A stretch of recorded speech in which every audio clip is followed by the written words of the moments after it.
Good morning students.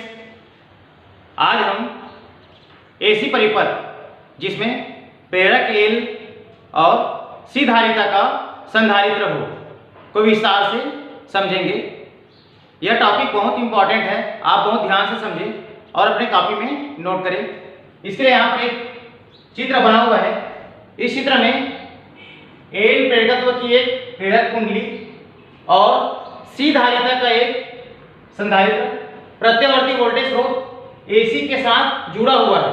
एक बार फिर से देखते हैं। यहाँ एल प्रेरकत्व की प्रेरक कुंडली और सी धारिता की एक संधारित्र प्रत्यावर्ती वोल्टेज स्रोत एसी के साथ श्रेणी क्रम में जुड़ा है। तब किसी क्षण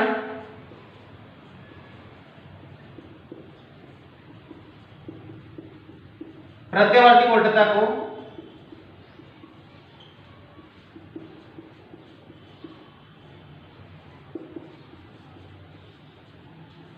निम्न समीकरण द्वारा व्यक्त करते हैं।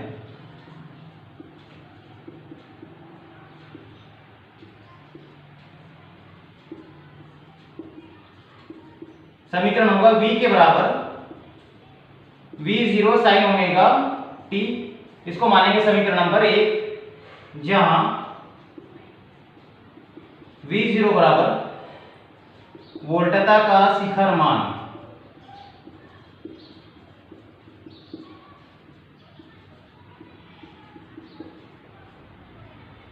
अब जैसे ही परिपथ में प्रत्यावर्ती धारा प्रवाहित होती है तो प्रेरक एल के सिरों पर वोल्टता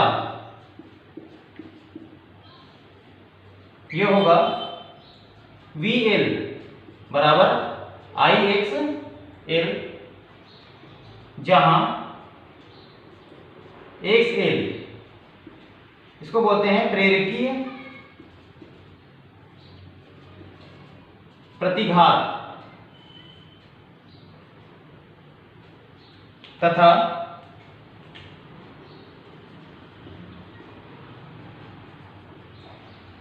संधारित्र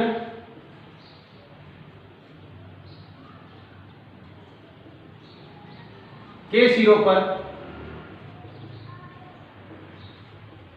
वोल्टता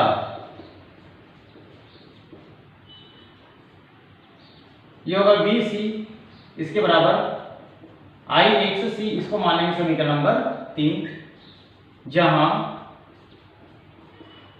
XC से कहते हैं संधारित्री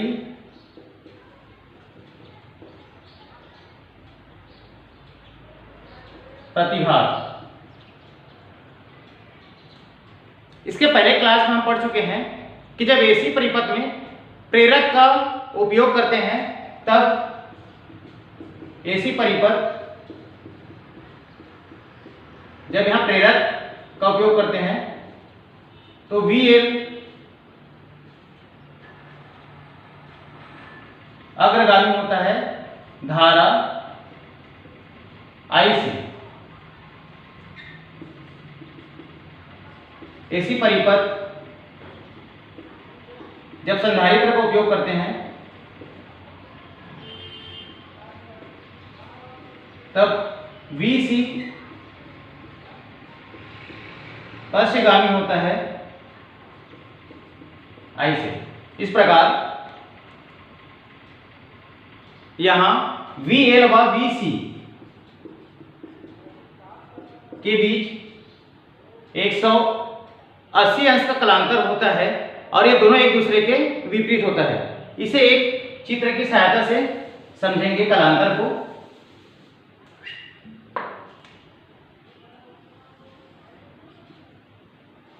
क्योंकि VL अग्रगामी है और VC पश्चगामी है,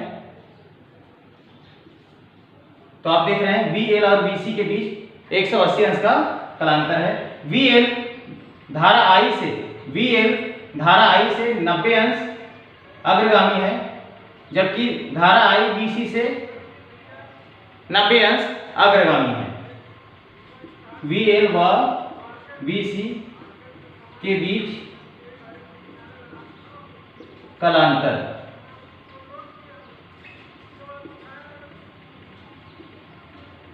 अब मान लो यहां VL और VC का परिणामी V है। मान लो VL तथा VC का परिणामी वोल्टता है।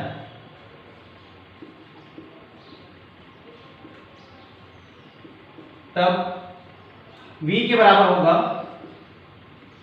VL minus VC। तो V के बराबर आएगा, VL के बराबर हमारे पास है IXL और VC के बराबर है IXC। समीकरण 2 व 3 का उपयोग करने पर यहां दोनों जगह से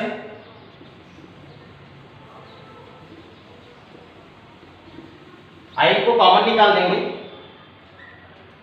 तो V के बराबर होगा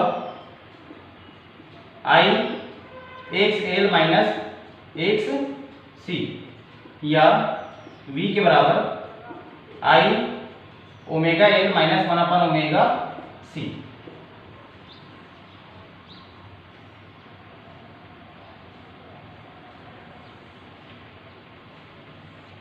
ये दोनों ही अभिष्ट व्यंजक है परिणामी वोल्टता का।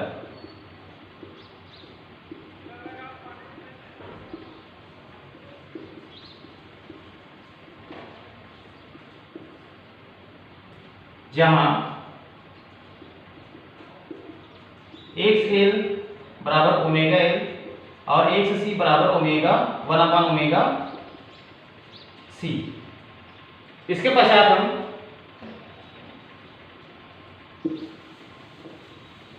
प्रतिबाधा का व्यंजक प्राप्त करेंगे।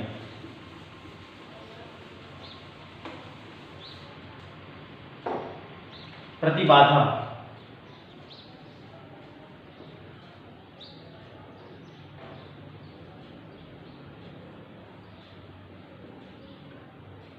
वापस समीकरण 4 का उपयोग करेंगे। समीकरण 4 से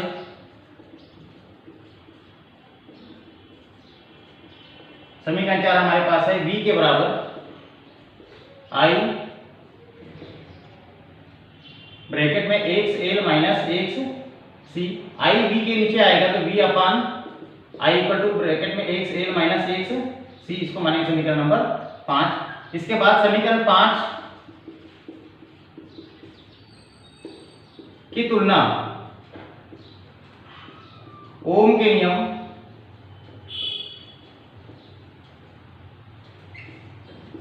V upon I equal to R से करने पर तुलना कर सकते हैं। यहाँ V अपन I और R के बराबर है XL माइनस XC। तो XL माइनस XC इस परिपथ का प्रभावी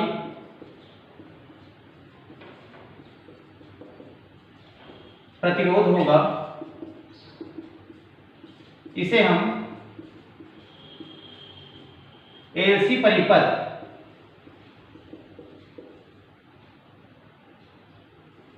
की प्रतिबाधा कहते हैं तथा कैपिटल Z से प्रदर्शित करते हैं।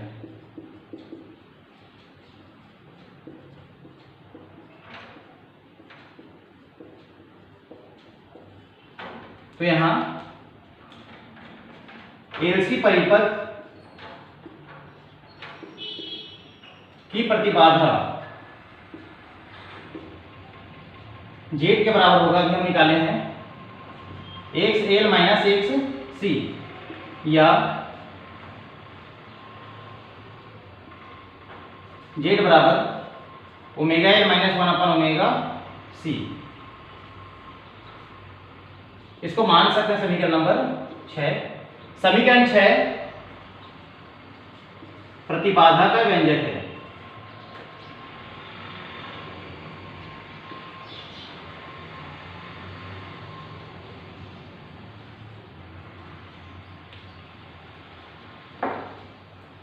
इसके बाद आगे निकालेंगे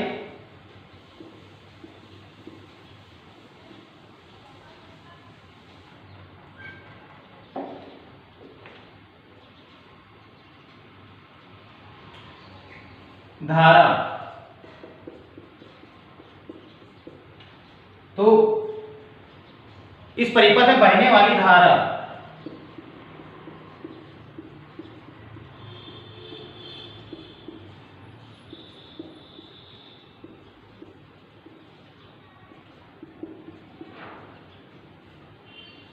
I के बराबर होगा I0 साइन ओमेगा टी और प्लस माइनस पाई बाई 2, जहां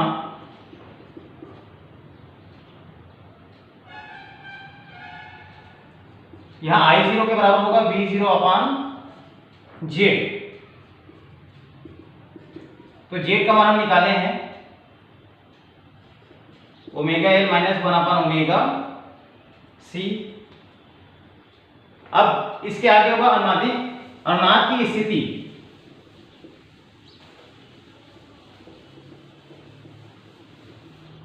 अनुनाद की स्थिति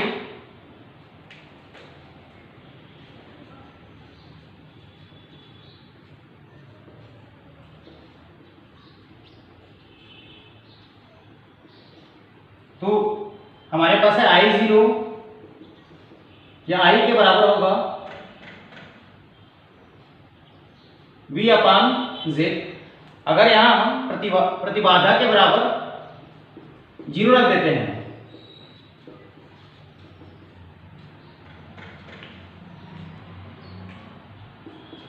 तो I बराबर अनंत हो जाता है। इस परिपथ बहने वाली धारा का मान अनंत हो जाता है। इसे अनुनाद की स्थिति कहते हैं।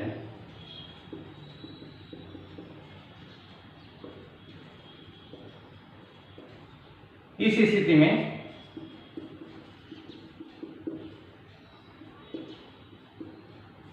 x l के बराबर होगा x c। x l के बराबर है ओमेगा l और x c के बराबर है ओमेगा c। ओमेगा बराबर किस तरफ आएगा, l उधर चल जाएगा तो ओमेगा स्क्वायर के बराबर होगा 1 अपान l c। यहां से वर्ग हटेगा उसमें वर्गमूल लगेगा तो ओमेगा के बराबर 1 upon under root l c। इसके बाद हम जानते हैं कि ओमेगा के बराबर होता है 2 पाई न्यू। ओमेगा के बराबर होता है 2 पाई न्यू। तो न्यू के बराबर होगा 1 अपान 2 पाई अंडर रूट में एल सी। यह अनुनादी आवृत्ति का अभिष्ट व्यंजक है जहां ओमेगा बराबर 2 पाई न्यू। तो इस प्रकार से इस प्रश्न को हम आसानी से हल कर सकते हैं। ये बहुत महत्वपूर्ण प्रश्न है, आप लोग बहुत ध्यान से करें।